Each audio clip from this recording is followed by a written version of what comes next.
भाई बहनों, सुप्रभातम, शुभाशीष। आज हम सभी कक्षा 9 भूगोल विषय के अंतर्गत पाठ 6 जनसंख्या का अध्ययन करने जा रहे हैं। अभी इसके पूर्व के वीडियो में आपने पाठ 4 जलवायु का अध्ययन किया है। इसके बाद पाठ 5 प्राकृतिक वनस्पति तथा वन्य जीव संसाधन का था। परंतु अभी जो कोरोना काल में और कोरोना से प्रभावित होकर के जो 30% पाठ्यक्रम आपका कम किया गया है, हटाया गया है, तो उसके अंतर्गत आपका भूगोल विषय में और पाठ 5 प्राकृतिक वनस्पति तथा वन्य जीव संसाधन नामक पाठ को हटा दिया गया है। अब आपके सिलेबस से इस वर्ष वो पाठ नहीं है, इस नाते से उस पाठ का अध्ययन हम नहीं करेंगे। परीक्षा में उस पाठ से कोई प्रश्न नहीं पूछा जाएगा। इसके लिए आप निश्चिंत रहिए।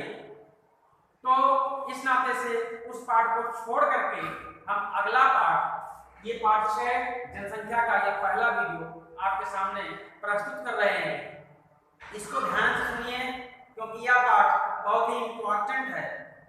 यह केवल आपके एकेडमिक के लिए नहीं, कॉम्पिटिटिव के लिए भी इम्पोर्टेंट है। तो हम एकेडमिक और कॉम्पिटिटिव दोनों परीक्षाओं की दृष्टि से आपको हम पढ़ाते हैं, बताने का प्रयास करते हैं। इसमें आपको भी कुछ अलग से कोई जानकारी हो तो उसको वीडियो के नीचे कमेंट बॉक्स होता है, उसमें आप लिख दीजिए, या व्हाट्सएप में आप ग्रुप में कमेंट लिख करके भेज सकते हैं। तो अभी हम आपको जनसंख्या पढ़ा रहे हैं। इसमें पहला टॉपिक है, जैसे यहाँ 3 टॉपिक दिए गए हैं। एक जनसंख्या का अर्थ, दूसरा मानव संसाधन, तीसरा जनसंख्या का अध्ययन। तो अभी हम पहला टॉपिक पढ़ेंगे, जनसंख्या का अर्थ।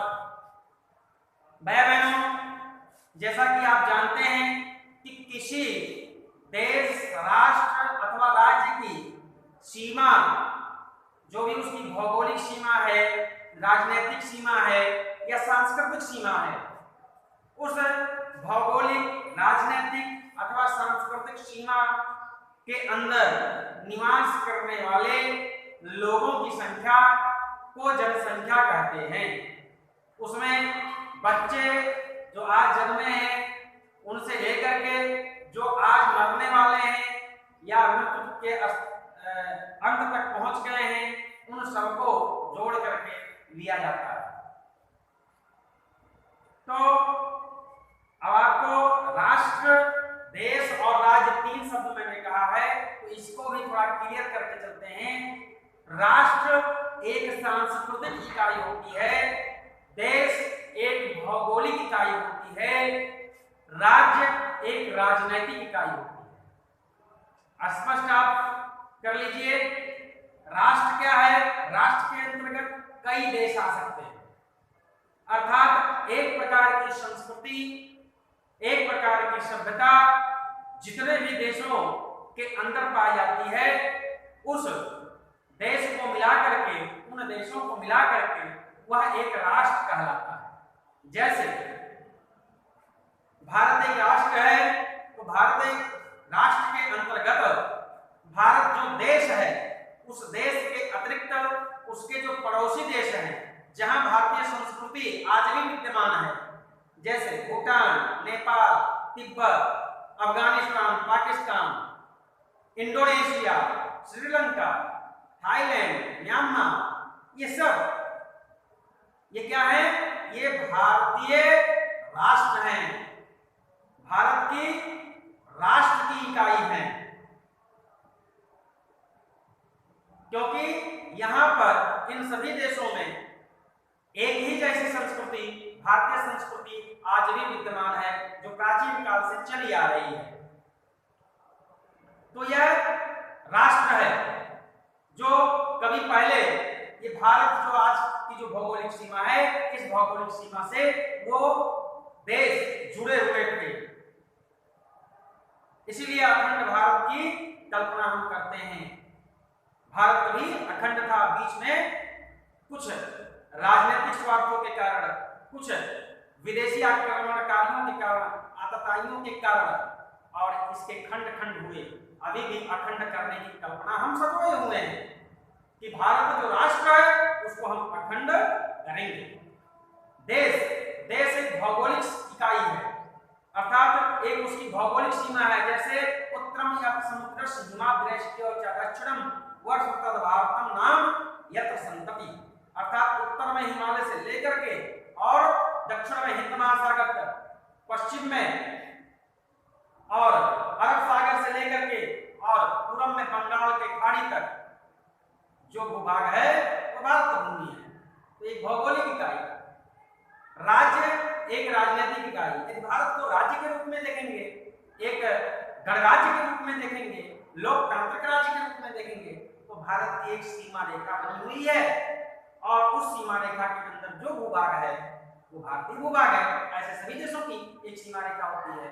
तो मैंने राष्ट्र, राज्य और देश ये स्पष्ट कर दिया। अब आप जानिए कि किसी देश अथवा राज्य की सीमा के परिधि के अंदर निवास करने वाले लोगों की संख्या को जनसंख्या कहते हैं। इसको आप लिख लीजिए, हम लिख देते हैं, आप भी लिख लीजिए और उसके बाद में इसको बढ़िया से कॉपी में उतार करके याद कर लीजिए। किसी देश अथवा राज्य, इसको राष्ट्र भी आगे जोड़ सकते हैं, लेकिन बहुत आवश्यकता नहीं है जनसंख्या की परिभाषा में इसको डालने की। तो किसी देश अथवा राज्य की सीमा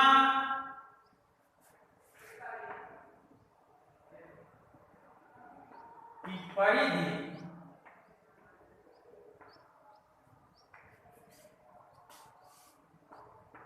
के अंदर निवास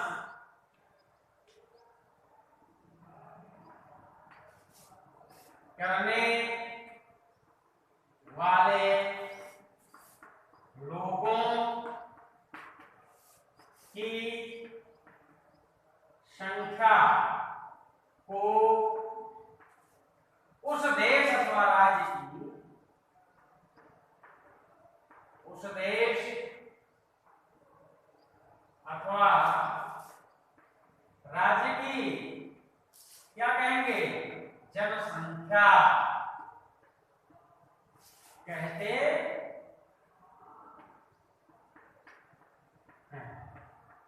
जनसंख्या स्पष्ट हो गया। अब आगे अगला टॉपिक है मानव संसाधन। मानव संसाधन किसे कहते हैं? तो सामान्य अर्थों में, सामान्य शब्दों में मानव संसाधन किसी देश में निवास करने वाली संपूर्ण जनसंख्या को मानव संसाधन कहते हैं। किसी देश में निवास करने वाली जनसंख्या को क्या कहते हैं? मानव संसाधन कहते हैं। इसको भी लिख लीजिए, लेकिन अभी यह पूर्ण परिभाषा नहीं। किसी देश में निवास करने वाली जनसंख्या को मानव संसाधन,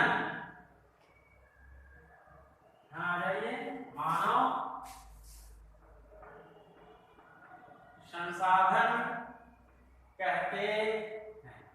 परंतु आप विचार करिए, क्या संपूर्ण जनसंख्या मानव संसाधन हो सकती है?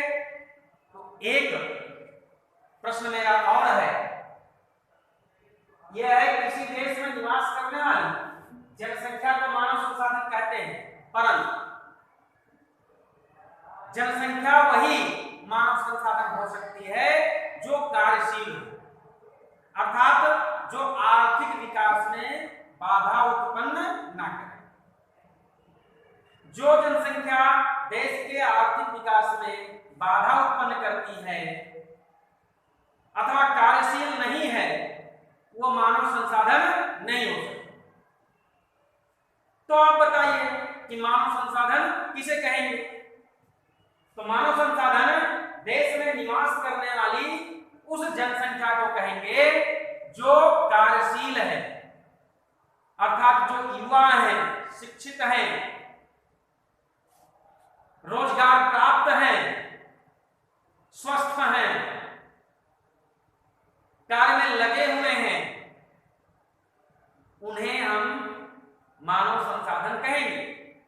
जो बच्चे हैं अर्थात आश्रित जो हैं, अर्थात बूढ़े बच्चे दोनों आते हैं, वे बूढ़े और बच्चे अथवा अपंग या बीमार, अर्थात जो भी आश्रित जनसंख्या है वह मानव संसाधन नहीं कहलाती। तो इससे स्पष्ट होता है जनसंख्या का वह भाग जो शिक्षित, युवा, स्वस्थ, कार्यशील है वही मानव संसाधन कहलाती है।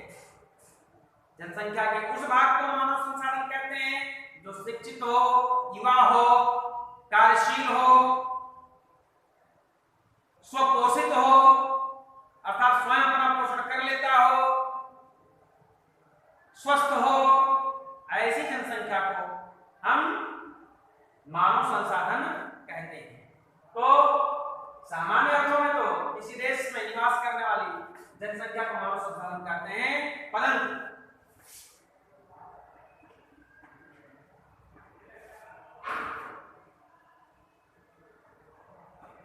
आश्रित जनसंख्या मानव संसाधन नहीं हो सकती। तो कौन होगा?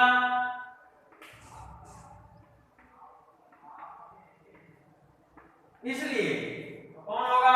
इसलिए कार्यशील, युवा, शिक्षित, स्वस्थ अथवा कार्यशील, इसलिए देश में निवास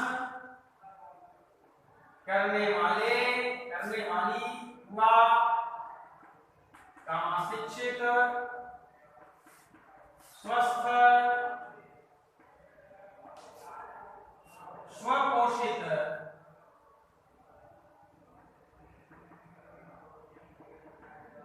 अथवा कार्यशील जगह कम है, इसलिए समझने का प्रयास करिएगा। कार्यशील जनसंख्या को मानव संसाधन कहते। यह स्पष्ट हो गया। इसलिए देश में निवास करने वाली युवा, शिक्षित, स्वस्थ, स्वपोषित अथवा कार्यशील जनसंख्या को मानव संसाधन कहते हैं। सामान्य अर्थों में देश में निवास करने वाली जनसंख्या को मानव संसाधन कहते हैं, क्योंकि जो जनसंख्या है, युवा उसी जनसंख्या का एक भाग है, शिक्षित उसी जनसंख्या का एक भाग है, स्वपोषित उसी जनसंख्या का एक भाग है। तो सामान्य अर्थों में तो हम कह देंगे कि देश में निवास करने वाली जनसंख्या को मानव संसाधन कहते हैं, परंतु उसमें विभेद है, उसमें अलगाव है। जो आश्रित हैं, बूढ़े, बच्चे, रोगी, वो मानव संसाधन नहीं हो सकती। उसमें शर्त है, आश्रित जनसंख्या मानव संसाधन नहीं हो सकती। तो आश्रित कौन होता है? रोगी होता है, आश्रित अस्वस्थ व्यक्ति होता है, वृद्ध व्यक्ति होता है, बच्चे होते हैं, मानव संसाधन नहीं कहलाते। मानव संसाधन इसलिए मानव संसाधन देश में निवास करने वाली युवा, शिक्षित, स्वस्थ, स्वपोषित अथवा कार्यशील जनसंख्या ही मानव संसाधन कहलाती है। तो आगे मानव संसाधन स्पष्ट हो गया। उसके बाद आता है जनसंख्या का अध्ययन। तीसरा टॉपिक आज का है जनसंख्या का अध्ययन। जब हम करते हैं या पूरा देश का जो जनसंख्या विभाग है, जो जनसंख्या से संबंधित आंकड़े एकत्र करता है, मानव संसाधन विकास मंत्रालय के अंतर्गत ये एकत्र किया जाता है, और जनगणना विभाग एक है, उस जनगणना विभाग के अंतर्गत जनसंख्या के आंकड़े एकत्र किए जाते हैं। तो उसमें 3 प्रकार के आंकड़े एकत्र किए जाते हैं। 3 प्रकार का अध्ययन जनसंख्या का किया जाता है। किसी भी देश की जनसंख्या का अध्ययन 3 रूपों में किया जाता है। पहला है जनसंख्या का आकार एवं वितरण, दूसरा है जनसंख्या वृद्धि एवं जनसंख्या परिवर्तन प्रक्रिया, और तीसरा जनसंख्या के गुण या विशेषताएं। तो पहला क्या है? जनसंख्या का आकार एवं वितरण। इसके अंतर्गत क्या किया जाता है? इसके अंतर्गत जनसंख्या दिन प्रतिदिन या वर्ष या दशक में कितनी बढ़ रही है, इसके आंकड़े एकत्र किए जाते हैं, अर्थात जनगणना का कार्य किया जाता है कि किस क्षेत्र में कितनी जनसंख्या पाई जाती है, कितनी जनसंख्या किस क्षेत्र में कितने वर्षों में बढ़ी है, कितने वर्षों में वहां घट रही है। ये सारी चीजों का अध्ययन और जनसंख्या का आकार एवं वितरण के अंतर्गत किया जाता है। दूसरा है जनसंख्या वृद्धि एवं जनसंख्या परिवर्तन प्रक्रिया।